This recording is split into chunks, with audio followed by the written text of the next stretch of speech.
اور اب اہم خبر ہے، کوٹ چٹھا سے قانون کی کھلم کھلا خلاف ورزی جاری ہے۔ منڈی مویشیوں میں نایاب پرندوں کی فروخت کا سلسلہ جاری ہے۔ محکمہ وائلڈ لائف کا عملہ غائب ہے۔ کوٹ چٹھا کے علاقے بستی ملانہ میں منڈی مویشیوں کی قیمتی نایاب پرندوں کی فروخت جاری ہے۔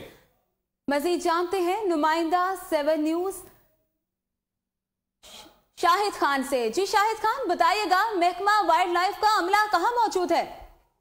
جی میں آپ کو یہ بتاؤں، کوٹ چٹھا کا علاقہ بستی ملانہ منڈی مویشیوں میں قیمتی نایاب پرندوں کی فروخت کا سلسلہ جاری ہے۔ محکمہ وائلڈ لائف کی ملی بغا سے ہر ہفتہ بستی ملانہ میں دور دراز کے علاقوں سے قیمتی نایاب پرندے لائے جاتے ہیں اور فروخت کیے جاتے ہیں۔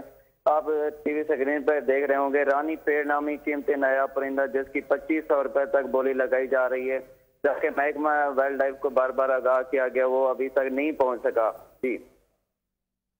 جی شاہد خان، بہت شکریہ تفصیلات سے آگاہ کرنے کے لیے۔ محکمہ وائلڈ لائف کا عملہ صرف دفتروں تک محدود ہے اور دفتروں میں بیٹھ کر تنخواہیں لینے لگا ہے۔ نایاب پرندوں کی فروخت کا سلسلہ جاری ہے۔